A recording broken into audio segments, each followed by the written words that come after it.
I got nightmares in my head, I fear thoughts build up until I can't hear. That my mind fills up into a creature, and it haunts me somewhere much deeper. I got nightmares in my head, I fear the thoughts build up until I can't hear. That my mind fills up into a creature, and it haunts me somewhere much deeper. Hello and welcome to True Crime Rocket Science, the most authentic voice in true crime. So it really is quite extraordinary looking at this footage of Colin Strickland actually assaulting a cameraman, smacking down the camera. It's like, if I don't like something, I can just lash out. And think about that psychology in terms of the Caitlin Armstrong case, right? In any event, we're going to go through some of Alex Capriello's tweets. He also recorded this footage of Strickland arriving at court, and you can see how he's trying to remain anonymous. He's got his head down, wearing a cap, mask on, dark glasses, trying to avoid the camera. You can see he's extremely media shy. And I do think part of the reason why no cameras are allowed in the courtroom is because of Strickland, because of his sort of demands.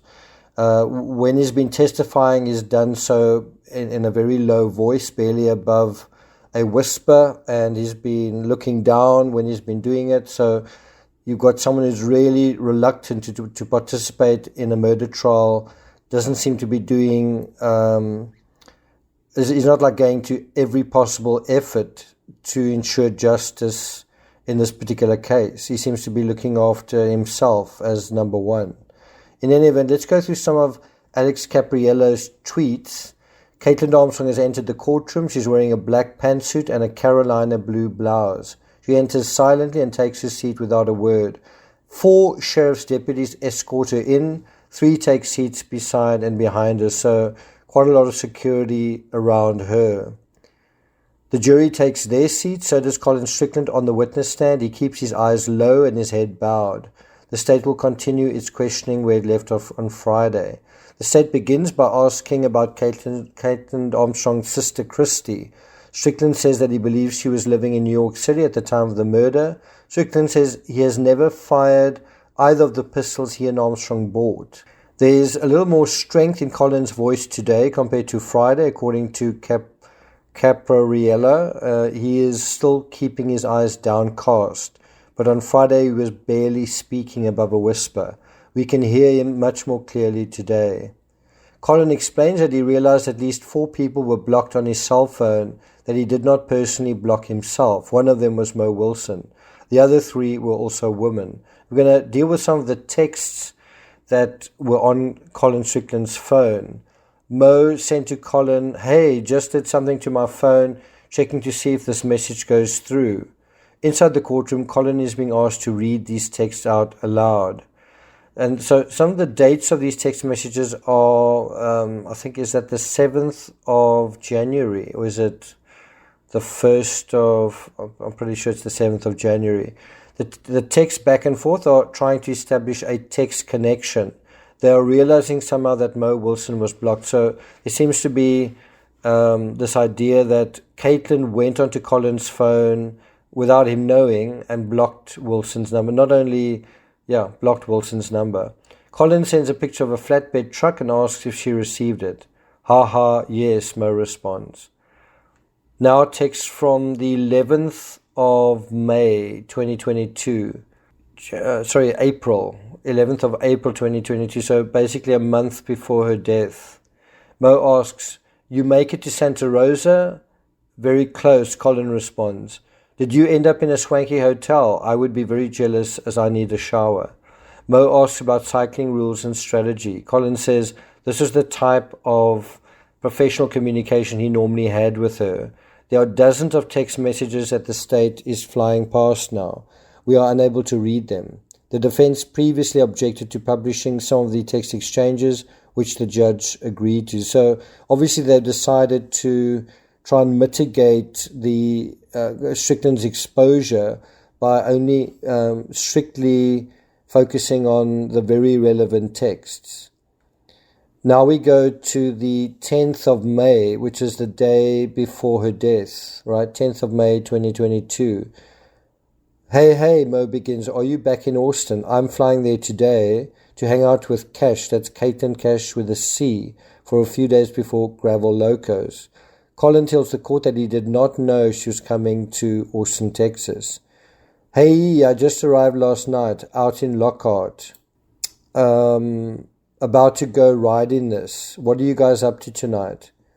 Wow, yeah, it's hot here. My God. Gonna grab some food somewhere. Not sure where yet. You?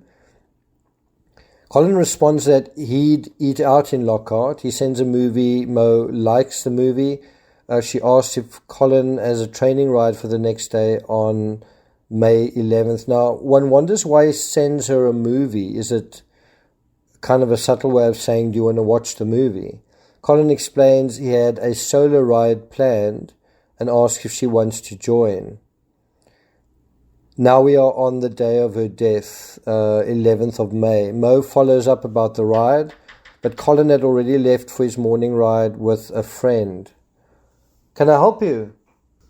Because of the delayed response, Mo questions whether or not they're dealing with phone issues again. Later from Colin Strickland, so it's him who makes the suggestion. He says, want to go swimming, maybe swimming and a beverage. What do you think? Mo responds with a photo of her bike ride. It is 3:47 p.m. She says, sounds great, I'm dying out here. And Mo says that her bike ride in the 100+ degree heat was obviously really hot. Colin responds, oh God, are you still out? Mo says, yeah. When are you done? Want a motor ride to the pool? Just got back, and that is what she sends at 4:32 p.m. Okay, shall I head to Cash's now? Sure, I've got nothing going on the rest of the day. Mo responds with Cash's address on Maple Avenue. What's your timing? Here, Colin responds at 5:43 p.m. Now, obviously when Mo did her ride, she put it on Strava, and what it also showed is where she left from. Not only is it Austin, but it's also Caitlin Cash's address, and also where she returns to. And so when Colin is not around that day, Caitlin goes looking for him at that address, well, allegedly. And so he arrives at 5:43 p.m. Bear in mind, she would lose her life about, 3.5 hours later. Now we are looking at a different exhibit. They are still text messages, but the contact shows Christine Wall. Who is Christine Wall? The state asks Colin in the courtroom.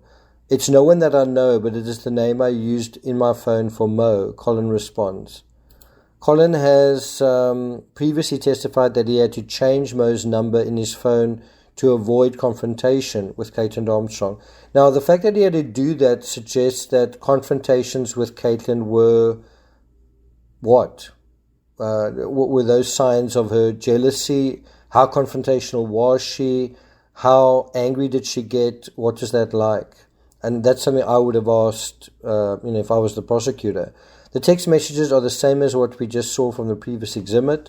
The point is for the state to show that Mo and Colin texted back and forth with Mo's name under a different alias. We are now looking at text messages between Colin and Caitlin. They are discussing investment strategies. Caitlin was managing his business and accounts, quite a lot like Suzanne Morphew and Barry Morphew. Colin agrees that Caitlin was savvy with money. They discuss liquidating and depreciating assets. The dates of these texts are the 28th of October, the previous year. And then there's also a text, I know you better than that, to show up at Meteor with that girl. And Meteor is a popular cycling cafe in South Austin, and that girl is a reference to Mo. That's what Colin says, that girl was Mo Wilson. And so at one point he tells her, could you please be an adult? And that he also says he perceived what she was doing as childish behavior. Mo left for Meteor with friends an hour ago. Colin sends to Armstrong, I'm not going because I'm trying to respect you. Now, obviously, on the day that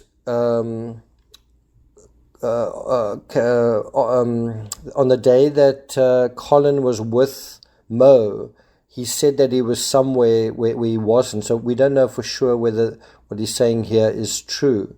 And of course, it's the nature of when you are of infidelity that one's not being honest about what one is doing, and using false names is I guess part of that. According to Alex Capariello, Colin is rubbing his temple with his hand while on the stand as he speaks just above a whisper. He says he never went to meet her. Did you call Mo? What the F? Colin asked Armstrong on the 28th of October at 8:05. Colin says her behavior was erratic. Sorry, I can't talk right now, Armstrong replies. Colin Strickland to Caitlin, please send me an image of the McBride's gun receipt for the pistols. It should be in the pistol case on the bar stool in the living room. Colin says he wants to exchange his gun for one that fits his hand better. A picture shows the receipt from the 6th of December 2021, just a few months before the murder. Colin's text shows that the recoil is too intense to hold at the bottom. We now see a slow-mo video of Caitlin Armstrong at the firing range, which she sent to Colin. Her long hair is in a braid. She has both hands on a weapon and is aiming at a target that appears to be 15 to 20 feet away. Text from Caitlin to Colin on the 3rd of December. Caitlin, send my love to Pete and Mo. Wow. Caitlin sent this text to Colin after he posted a video to Instagram of a race finish. Mo Wilson could be seen in the background of the photo. Can you please stop? Colin responds. Now, obviously, when she says, send my love to Pete and Mo, that's sarcastic. She doesn't really mean it, right? Colin says he found this text to be passive-aggressive. Hey, are you out? I went to drop some flowers for Alison at her son's house up north, and my phone died. This was sent on the day of the incident. Heading home unless you have another food suggestion. This was Colin's alibi, it is an alibi, but it's also kind of a fake alibi to Caitlin after hanging out with Mo at the pool. Caitlin Armstrong never replied. So I'm not going to take the text further than that. There are a couple of additional texts. What is really interesting is when the defense speak to Colin and they ask him, for example, about pictures sent to him with someone wearing a bra and also 60 blocked people. I think 60 or 80 people blocked on his phone. The question is, how many of them did he block? And what the hell is going on that so many people are blocked on his phone? I think it really is food for thought. Anyway, some more information coming out, more drama in this particular trial. I'll keep you guys posted what happens tomorrow, effectively day 3 of this trial. Thank you for listening, and I'll see you guys next time.